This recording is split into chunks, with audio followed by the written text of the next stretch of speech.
स्वागत आहे तुमचं यश आराध्य यूट्यूब चॅनलमध्ये. जसं मी तुम्हाला प्रॉमिस दिलं होतं की आपल्याला सीईटी सेलचे रजिस्ट्रेशन चालू झालेत आणि ते रजिस्ट्रेशन कसे करायचे हे एक डेमो व्हिडिओ मी तुमच्यासाठी बनवतोय. हा व्हिडिओ तुम्ही कंप्लीट बघायचा आहे, स्किप नाही करायचं, जेणेकरून काही चुका तुमच्याकडून होणार नाहीयेत. बघा, FE2024 ही वेबसाईटची लिंक मी डिस्क्रिप्शन मध्ये तुम्हाला प्रोव्हाइड करतो. करेक्ट. स्क्रीन फुल स्क्रीन करा म्हणजे व्यवस्थित सगळं दिसणार आहे आणि व्यवस्थित हा फॉर्म जसा मी सांगतोय तसा स्टेप बाय स्टेप भरायचा. एकदम इझी आहे, फार काही डिफिकल्ट नाहीये. ठीक आहे. बघा, तुम्ही या वेबसाईटवर आल्यानंतर तुम्हाला दोन बटन्स दिसत आहेत. ओके. पहिला आहे न्यू रजिस्ट्रेशन, एक आहे ऑलरेडी रजिस्टर्ड. आपण पहिल्यांदा वेबसाईटवर आलोय त्याच्यामुळे न्यू रजिस्ट्रेशनवर तुम्हाला क्लिक करायचंय. ओके. न्यू रजिस्ट्रेशनवर क्लिक केल्यानंतर तुम्हाला इथे बघा असं दिसेल की तुम्ही सीईटी दिलेली आहे का, असा पहिला प्रश्न तुम्हाला विचारला जाईल. Have you appeared for MST CET? Yes करायचंय. करेक्ट. मग तुमचा एमएसटी सीईटीचा ऍप्लिकेशन नंबर इथे तुम्हाला जे काय असेल 1567 जे काय असेल XYZ तो तिथे तुम्हाला टाकायचा आहे. तुमचा रोल नंबर द्यायचा. हे तुम्हाला कुठं भेटेल? तुमच्या सीईटीच्या रिझल्टवर तुम्हाला हे सगळं डिटेल्स मिळतील. करेक्ट. ऍप्लिकेशन नंबर वेगळा असतो, रोल नंबर वेगळा असतो. ठीक आहे. आणि तुमचं डेट ऑफ बर्थ. करेक्ट. जे काय डेट ऑफ बर्थ असेल तुम्हाला इथे ड्रॉपडाऊन मधून सिलेक्ट करायची आहे. इथे मग या ऑरेंज बटनवर किंवा रेड बटनवर क्लिक करायचं, चेक पीसीएम डिटेल्स. ऑटोमॅटिकली तुमच्या सीईटीचा स्कोअर तिथे येणार आहे. तुम्ही हे म्हणू शकत नाही तुम्हाला 80 असतील, तुम्ही म्हणताल 90 येत नाही, कारण इथे चेक पीसीएम सीईटी रिझल्ट येईल आणि स्वतः तिथे रिझल्ट येणार आहे. त्याच्यामुळे तुम्ही गव्हर्नमेंटला फसवू शकत नाही. जर पीसीबीची पण सीईटी दिली असेल तर तुम्ही इथे पण येस करू शकता, एल्स तुम्ही इथे नो करू शकता. एकदम सिंपल आहे. इथपर्यंत काही अवघड नाहीये, इझी आहे. इथे खाली गेल्यानंतर तुम्हाला सेव्ह अँड प्रोसीड ऑप्शन दिसणार आहे. ओके. त्याच्यानंतर खाली तुम्हाला काही अजून एक्स्ट्रा डिटेल्स विचारले जातील. एक प्रोफाईल बेसिक क्रिएट केली जाईल. इथे काय विचारले रे? कॅन्डिडेट्स फुल नेम म्हणजे विद्यार्थ्याचं नाव. ओके. दुसरं कोणाचं नाव टाकायचं नाही.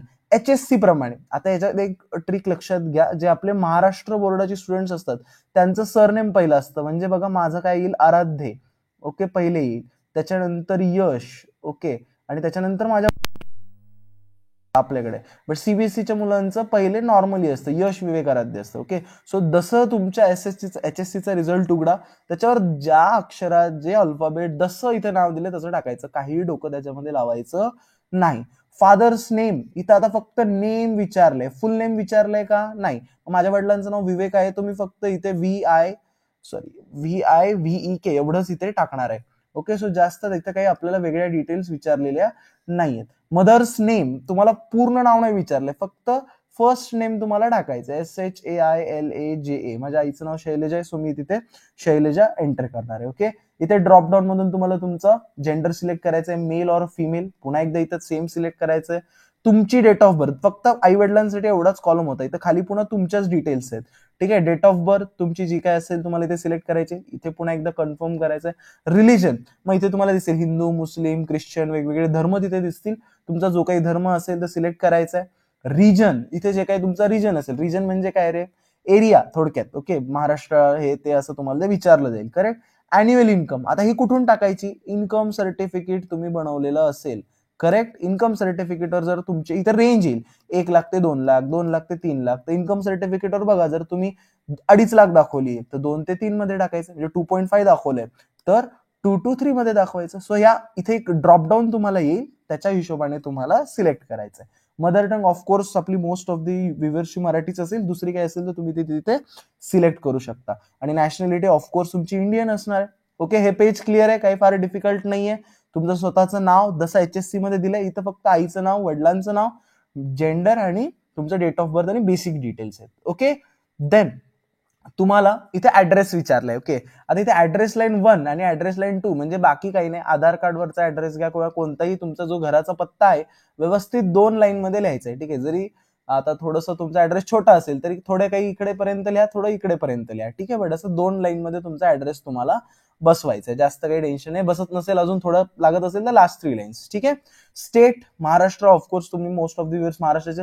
जिल्हा आता माझा लातूर येतो म्हणून मी लातूर सिलेक्ट करेल. त्याच्यामध्ये तालुका तुमचा जे असेल तर तुम्हाला तालुका इथे ड्रॉपडाऊन मधून सिलेक्ट करायचा आहे.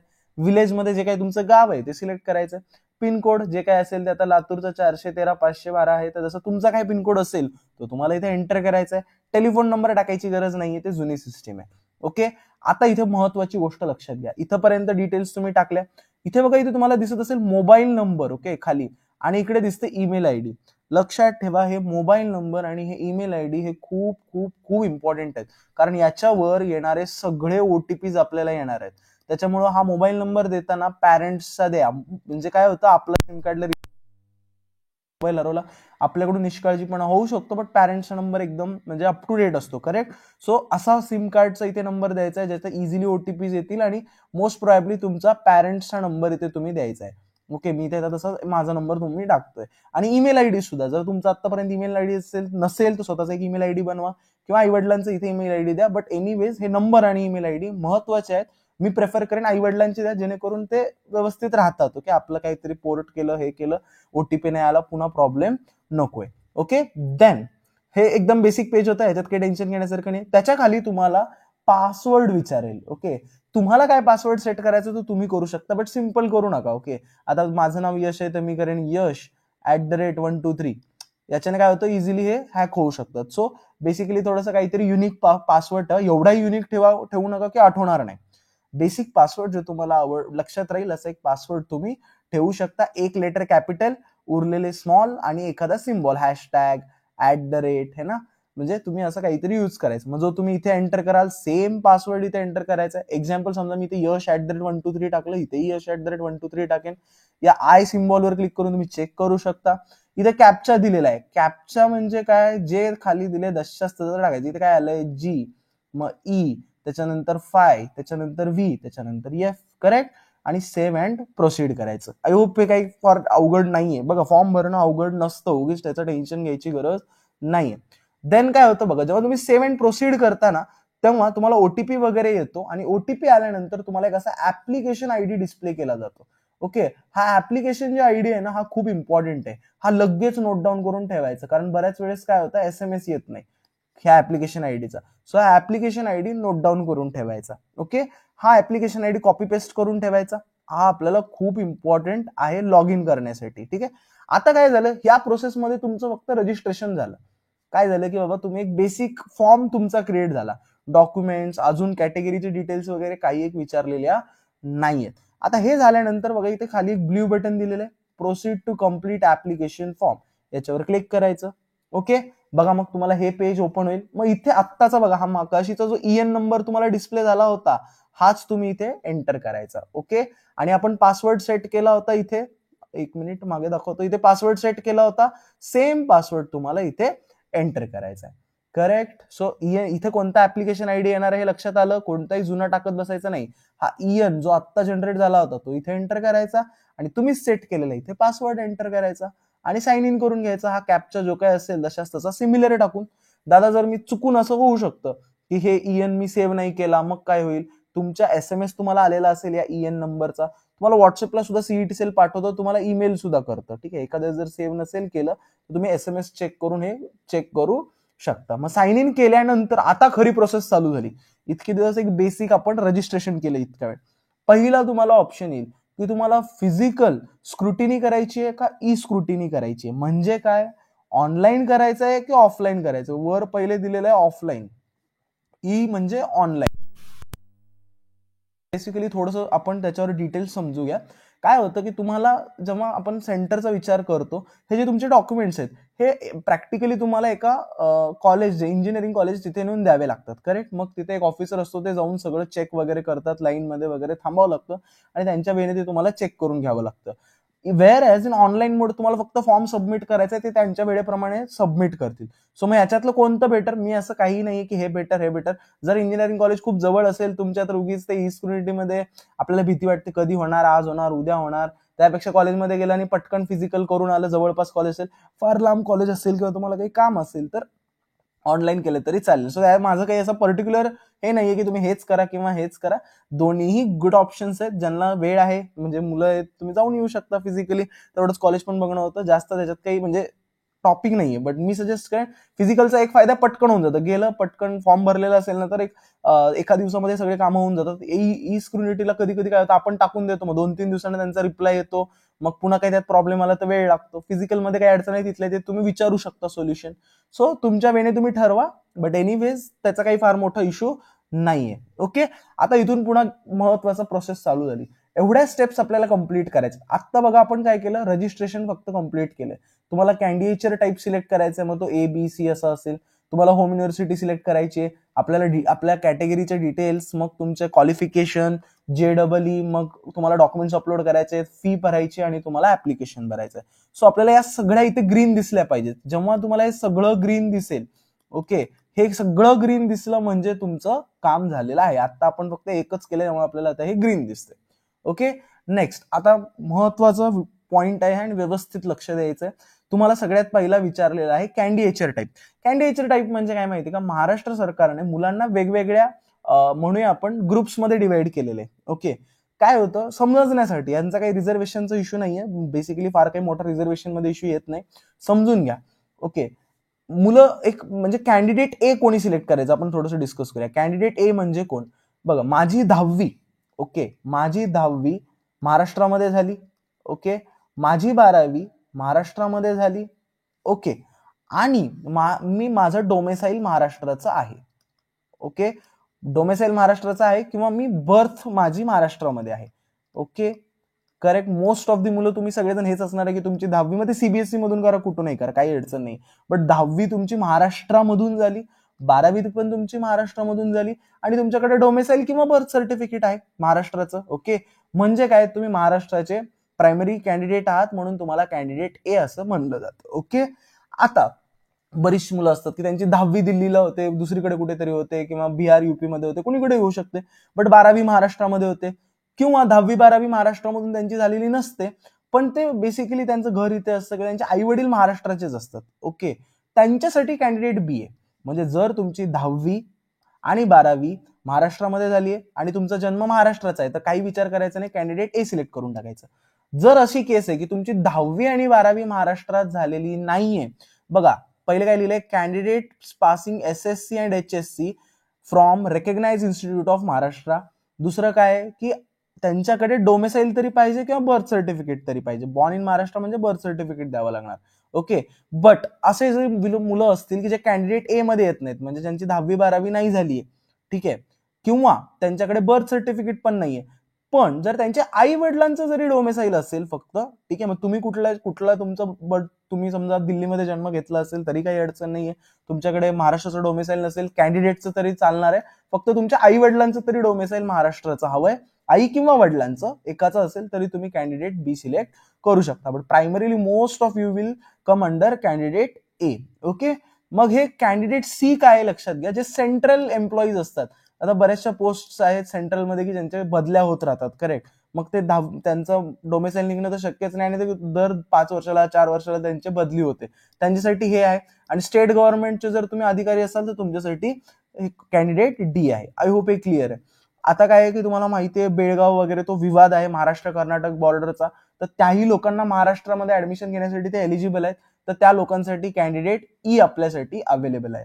आता जी लोक महाराष्ट्राची नाहीच आहेत, ज्यांचं महाराष्ट्राची ना ते महाराष्ट्राचे आहेत ना त्यांचे आई वडील महाराष्ट्राचे आहेत, त्यांचं डोमेसाईल बनत नाहीये किंवा त्यांनी महाराष्ट्रात जन्म सुद्धा केलेला नाहीये, 10वी 12वी पण महाराष्ट्रातली नाहीये, त्यांना आपण म्हणतो आउटसाइड महाराष्ट्र स्टेट म्हणजे OMS. ठीक आहे, तर अशा मुलांना एक तर JEE थ्रू ऍडमिशन घ्यावं लागतं.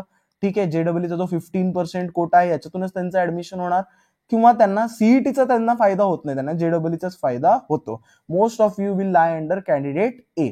आय होप हे एकदम क्लिअर आहे. मी बेसिक पुन्हा सांगतो, 10वी 12वी महाराष्ट्रातून झाली, महाराष्ट्रात जन्म आहे, कॅन्डिडेट ए. ओके, आणि डोमेसाईल आहे म्हणजे कॅन्डिडेट एच. जर तुमची 10वी 12वी दुसरीकडे कुठून झाली असेल किंवा तुमच्याकडे महाराष्ट्राचा डोमेसाईल नसेल किंवा तुमचा जन्म महाराष्ट्राचा नसेल पण 10वी 12वी इथे झाली पण जन्म महाराष्ट्राचा नाहीये, तर तुमच्याकडे डोमेसाईल तुमचं बनणार नाही. ठीक आहे, मग त्यावेळेस तुम्ही तुमच्या आई वडिलांच्या ह्याच्यावर करू शकता. ओके, आई वडिलांचं डोमेसाईल क्रिएट करून घ्यायचं, तर तुम्ही कॅन्डिडेट बी. आय होप हा पॉइंट क्लिअर आहे. ओके, त्याच्यानंतर आता इथे जम्मू काश्मीर वगैरे बरेचसे ऑप्शन्स आहेत, ते काय आपल्याला लागत नाहीत, मग फॉरेन येणार आहे वगैरे हे मी स्किप करतो. ओके, त्याच्यानंतर आपल्याला आता होम युनिव्हर्सिटी डिसाईड करायची. ओके, होम युनिव्हर्सिटी कशी डिसाईड करतात बाळांनो, तुमच्या मी ऑलरेडी बऱ्याचदा सांगितलं, तुमचं 12वी कुठून झाली याच्यावर तुमची होम युनिव्हर्सिटी डिसाईड केली जाते. 10वी 12वी कुठून झाली, बेसिकली 12वी कुठून झाली. तर इथे काय विचारलंय बघा, आता मी जे मुलाचा फॉर्म भरतो तो कॅन्डिडेट ए आहे, तर त्याला काय म्हणलं, टाईप ऑफ कॅन्डिडेट ए, तू तिन्हीपैकी एक डॉक्युमेंट दे. काय, एक तर बर्थ सर्टिफिकेट अपलोड करा किंवा डोमेसाईल अपलोड करा किंवा स्कूल लिव्हिंग अपलोड करा. म्हणजे बेसिकली त्यांना बघायचं की तुम्ही महाराष्ट्राचे आहेत का नाही. मग स्कूल लिव्हिंगवर पण लिहिलेलं असतं बॉर्न प्लेस लातूर, मुंबई, पुणे, म्हणजे महाराष्ट्राचे आहेत. डोमेसाईलवर पण मेन्शन असतं की you are a domicile of Maharashtra. Birth सर्टिफिकेटमध्ये लोकेशन मेन्शन असते की कुठल्या राज्यात तुमचा जन्म झालाय, त्याच्यावरून पण प्रूव्ह होतं की तुम्ही महाराष्ट्राचे. या तिन्हीपैकी एक डॉक्युमेंट तुम्हाला सिलेक्ट करायचा जो तुमच्याकडे आहे. तर बर्थ सर्टिफिकेट तुमच्याकडे असलं पाहिजे, किंवा तुमच्याकडे डोमेसाईल असलं पाहिजे, किंवा स्कूल लिव्हिंग सर्टिफिकेट असलं पाहिजे. त्याच्यावर तुमच्या ऑलरेडी मेन्शन असतंच. ओके. त्याच्यानंतर एसएससी कुठं तुम्ही झाली.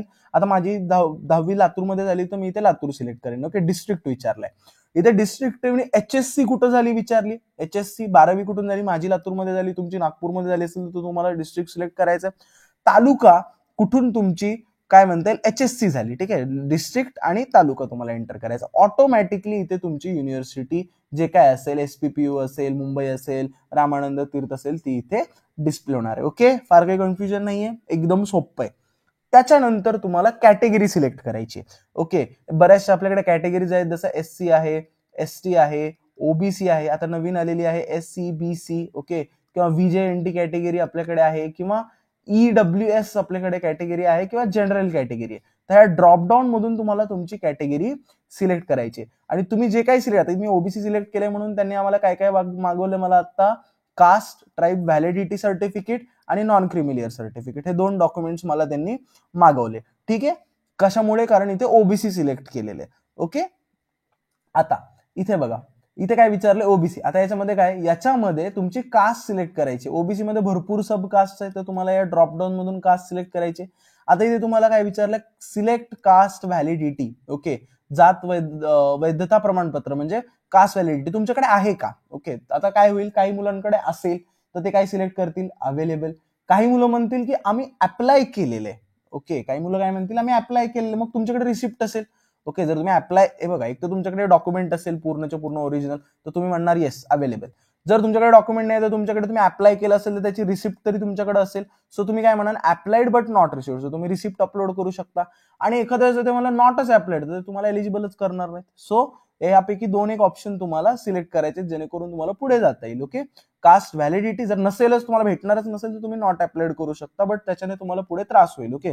जर तुम्ही अप्लाय केलेलं आहे तर रिसिप्ट तरी तुमच्याकडे ठेवा, म्हणजे रिसिप्ट सध्या तुम्ही अपलोड करू शकता. ठीक आहे. नॉन क्रिमिलियर आणि तुमचं कास्ट व्हॅलिडिटी, असं depending on your category you will have to put the documents. Okay. त्याप्रमाणे तुम्हाला इथे डॉक्युमेंटची लिस्ट दाखवेल. हे मेन लक्षात घ्या, अवेलेबल म्हणजे डॉक्युमेंट आहे, तर तुम्हाला त्या डॉक्युमेंटची पीडीएफ अपलोड करायची, नसेल तर त्याची रिसिप्ट अपलोड करायची. ओके. एकदम इझी.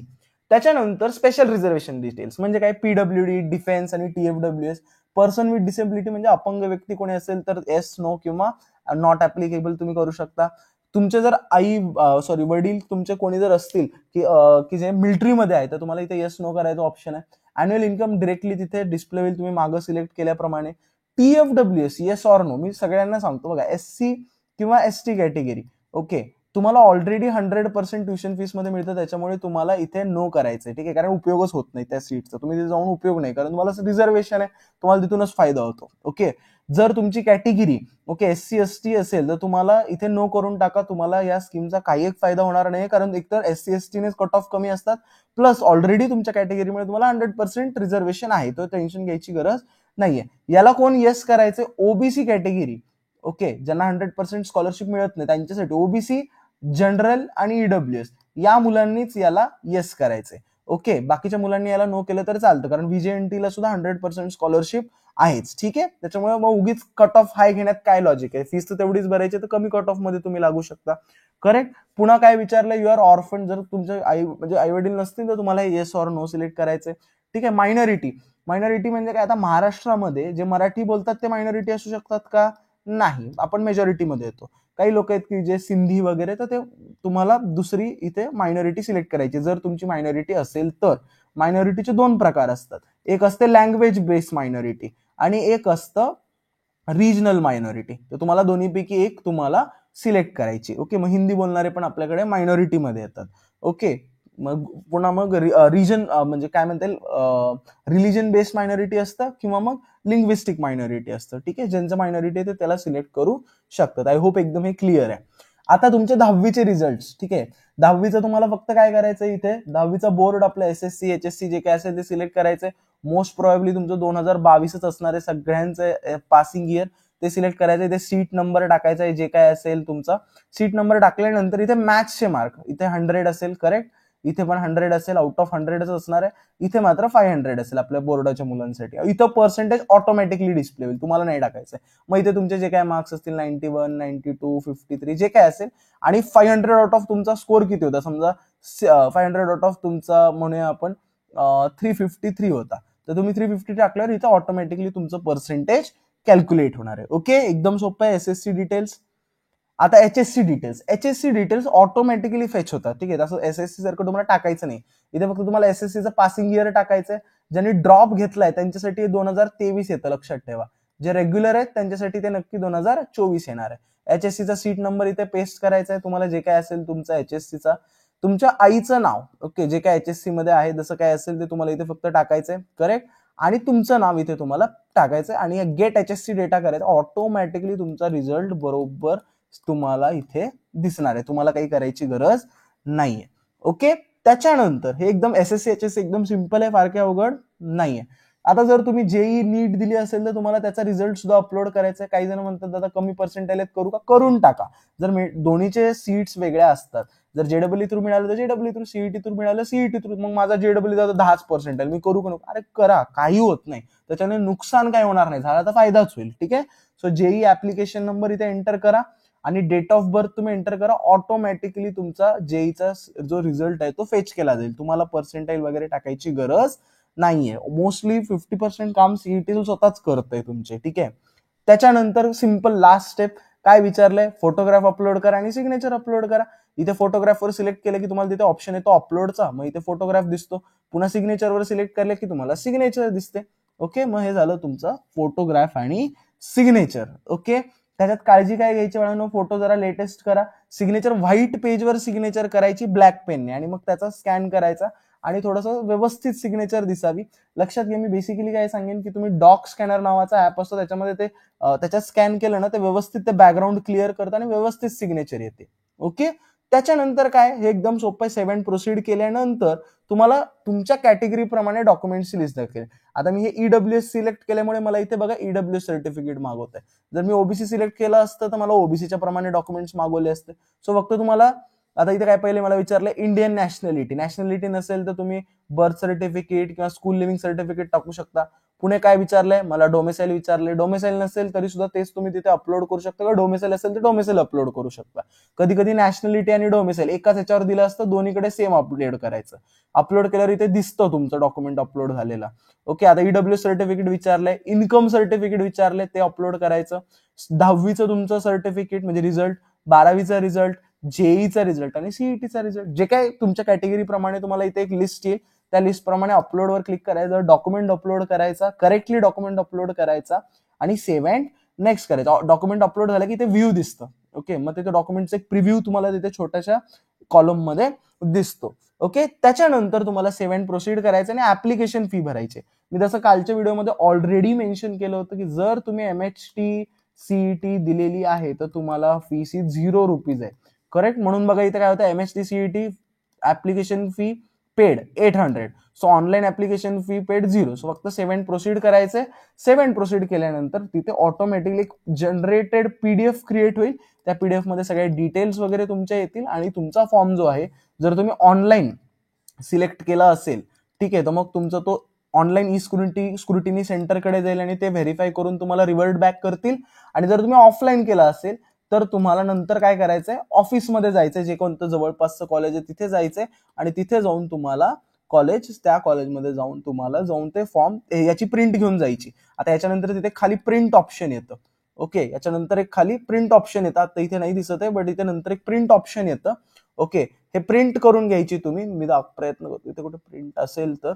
ओके ओके ओके, तर इथे कन्फर्म ऍप्लिकेशन फॉर्म केल्यानंतर इथे एक प्रिंट ऑप्शन येतं. ते प्रिंट आलं की फक्त तुम्ही ती प्रिंट काढून तुम्हाला त्या फिजिकल सेंटरला आणि हे सगळे डॉक्युमेंट्स घेऊन जायचे. ओके, त्या सगळ्या डॉक्युमेंट्सचे ओरिजिनल तुम्हाला घेऊन जायचंय. बघा मी पुन्हा सांगतो, जर तुम्ही ऑनलाईन केलं असेल, ओके, ऑनलाईन केलं असेल तर तुम्हाला काही एक करायची गरज नाहीये. ओके, जर तुम्ही ऑफलाईन केलं असेल, ओके, तर मात्र तुम्हाला डॉक्युमेंट सगळे घेऊन तुम्हाला जावे लागणार आहेत. ओके, आय होप सगळ्यांना रजिस्ट्रेशन कसं करायचं स्टेप बाय स्टेप ते क्लिअर झालं असणार आहे. याच्यामध्ये काही एक अडचण नसेल, तुम्हाला काही डाऊट्स वाटत असतील तर कमेंट सेक्शन मध्ये मला कळवायला विसरू नका. हा व्हिडिओ कसा वाटला तेही मला कमेंट सेक्शन मध्ये कळवायला विसरू नका. भेटूया आपण नेक्स्ट व्हिडिओमध्ये.